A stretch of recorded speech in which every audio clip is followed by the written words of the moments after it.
আমার বয়ফ্রেন্ডকে অ্যাঞ্জেল প্রিয়া বলেছে তুমি তোমার মতন ভিডিও করতে থাকো, তুমি যখন একটা লেভেলে চলে আসবে তখন আমরা দুজনে বিয়ে করে নেবো। এই ঝামেলার জন্য আমরা দুজনকে আলাদাভাবে রেখেছি। যে যুগে একসাথে 4-5টা রিলেশন চালানো যায় সেই যুগে আমি একজনের মায়ায় আসক্ত। তো কি চলছে বন্ধুরা, চলে আসছে আবার নতুন একটা ইন্টারেস্টিং ব্র্যান্ড নিউ ভিডিও নিয়ে। কি গুরু এতক্ষণ ধরে কি দেখলা, কিছু বুঝলা? নারী জাতি খুব ভয়ঙ্কর একটা জাতি, বোঝা তাই বলা।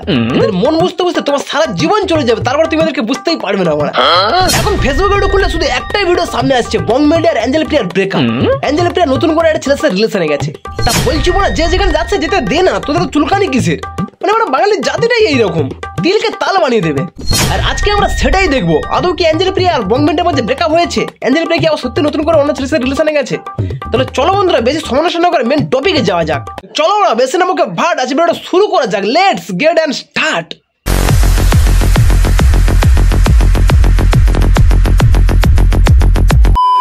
আমাদের মাঝে সেরকম কিছু নেই, জাস্ট আমরা ফ্রেন্ড হিসেবে কথা বলেছি।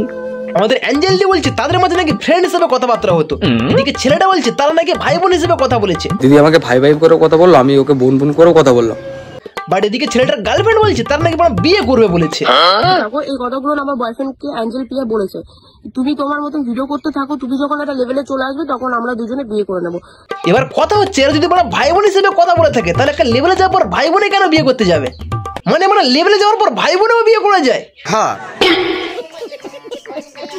যে বং মিডিয়া আছে যে দাদাটা আর অ্যাঞ্জেল প্রিয়া, ওরা তো কাপেল, ওদের রেজিস্ট্রি হয়ে গেছে, সবকিছু হয়ে গেছে। হ্যাঁ রেজিস্ট্রি হয়ে গেছে, এটা তো সকলেই জানি আমরা। বাট সবকিছু হয়ে গেছে তুমি জানলে কি করে? মানে অ্যাঞ্জেল দি তোমাকে বলেছিল নাকি তোমার বয়ফ্রেন্ড তোমাকে বলেছিল? জানি না। তোমার বয়ফ্রেন্ড মানে এতটাও সত্যিবাদী নয় যে তোমাকে সব সত্যি কথা বলে দেবে। মানুষের অ্যাঞ্জেলের সাথে লুকিয়ে লুকিয়ে কথাবার্তা বলতো। ঠিক বলেছো। তার বয়ফ্রেন্ড থাকার সত্ত্বেও উপজে অন্য ছেলেদের মেসেজ করে ও আমার বয়ফ্রেন্ডকেও মেসেজ করে তারা পার্সোনাল ভাবে কথা বলে, নাম্বার ফাম্বার নিয়ে কথা বলে। হাই ওলা, মানে এদিকে অ্যাঞ্জেলদের বয়ফ্রেন্ড আছে, ওদিকে দাদারও গার্লফ্রেন্ড আছে, তারপরে তারা নিজেদের মধ্যে পিরিত জমায় নিয়েছে। মানে মিঙ্গেল থাকার পরও তারা একটা করে গার্লফ্রেন্ড বয়ফ্রেন্ড পটে নিয়েছে। আর এইদিকে বলে এখন আমি একা বসে আছি, সেটা কারো চোখেই পড়ছে না। আর আমি একটা কথাই বলবো, অ্যাঞ্জেল প্রিয়া যেটা, ওদের তো রেজিস্ট্রি হয়ে গেছে, তারপরে এই জিনিসটাও কি করে করতে পারছে? হ্যাঁ সেটাই তো মনে, এটা কি করে করতে পারলো না? মানে নিজেদের মধ্যে রেজিস্ট্রি হয়ে যাওয়ার পরে এটা কি করে করলো উনি? এতে পরে আমাদের বং মিডিয়াও খুব কষ্ট পাচ্ছে, আর এই দিদিরাও শুধু খুব কষ্ট পাচ্ছে। দেখো তোমাদের জন্য আমি একটা বেস্ট সাজেশন দিচ্ছি, নিজেদের মধ্যে ঝগড়াঝাটি বন্ধ করে দিয়ে নিজেরাই বলো নিজেদের মধ্যে এক্সচেঞ্জ করে নাও। তুমি অ্যাঞ্জেলের বয়ফ্রেন্ড কিনে নাও, অ্যাঞ্জেল তোমার বয়ফ্রেন্ড কিনে নিক, ব্যাস বলা সদবোধ। ये बड़ी अच्छी बात कही आप। ও জানে যে আমার বয়ফ্রেন্ডের সাথে আমার রিলেশন আছে। কি আছে?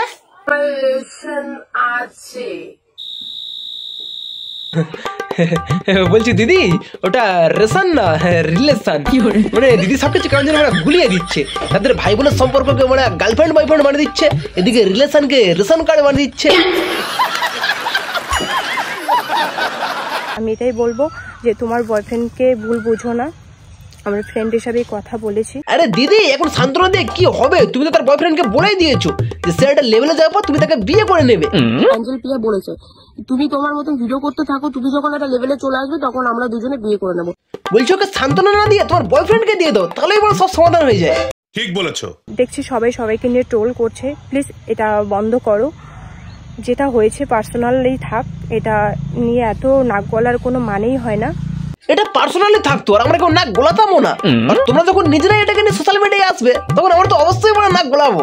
একটা ছেলের সাথে এভাবে যে লুকায় কথা বলি সেটা স্বাভাবিক, মানে ওর গার্লফ্রেন্ড সেটা সন্দেহ করে এবং আমার বয়ফ্রেন্ডও সেটা খারাপ পাবি। এই তো দিদি তুমি সবকিছু দিলে বাংলা গড়বড় করে, কি দরকার ছিল গান মারিয়ে অন্য লোকের সাথে কথা বলা লুকিয়ে লুকিয়ে? মানে নিজের বয়ফ্রেন্ডের সঙ্গে ঝামেলা হয়েছে, ঝামেলা না মিটিয়ে অন্য কারোর সঙ্গে লুকিয়ে লুকিয়ে কথা বলছে। মানে দিদি আমাদের আগে থেকে সবকিছু রেডি করে রাখছে যে বয়ফ্রেন্ডের সঙ্গে ব্রেকআপ হলেই মাত্র অন্য কারো গলায় ঝুলে পড়বে। দেখো এ কথা কিন্তু আমি বলছি না, আমাদের সকলের দিদি অ্যাঞ্জেল দি নিজে বলেছে, তার প্রমাণ আমাদের এই দিদিটা। এমনকি এটাও বলেছে যে আমার এখন বংয়ের সাথে যা হয়তো ঝামেলা হচ্ছে, ঝামেলা হতে হতে হয়তো আমাদের ছাড়াছাড়ি হয়ে যেতে পারে, তুমি তোমার মতন ভিডিও করতে থাকো। এই কথাগুলো আমার বয়ফ্রেন্ডকে অ্যাঞ্জেল প্রিয়া বলেছে তুমি তোমার মতন ভিডিও করতে থাকো, তুমি যখন একটা লেভেলে চলে আসবে তখন আমরা দুজনে বিয়ে করে নেবো, তার মধ্যে আমার বংয়ের সাথে ছাড়াছাড়িও হয়ে যাবে।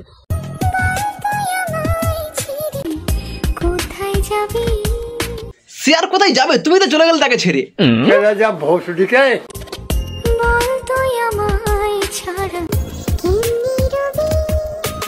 সে যেমনই থাকে না বলো, তুমি তো ভালো থাকবে। যে যুগে একসাথে 4-5টা রিলেশন চালানো যায়, সেই যুগে আমি একজনের মায়ায় আসক্ত। আমাদের দাদা তার এই ভিডিওর ক্যাপশন দিয়েছে নো ডেডিকেটেড টু ইউ, মানে এই ভিডিওটা সে অ্যাঞ্জেলিকাকে উদ্দেশ্য করে দিয়েছে, এটা বোঝাই যাচ্ছে।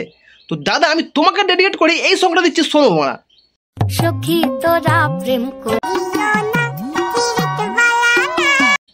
তোরা প্রেম করিও না, পীড়িত ভালা না।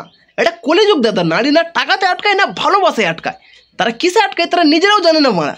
শেষে মানে আমি তোমাকে একটাই কথা বলবো, যাকে ভালোবাসো তাকে মুক্তি দাও। যদি সে কখনো ফিরে আসে তাহলে ভেবে নিও সে তোমারই ছিল, আর যদি না আসে তাহলে ভেবে নাও সে তোমার কখনো ছিলই না মারা। তো নিজের ক্যারিয়ারে ফোকাস করো, নিজের ক্যারিয়ারে ধ্যান দাও। একটু মনে হয় বেশি জ্ঞান দিয়ে ফেলা।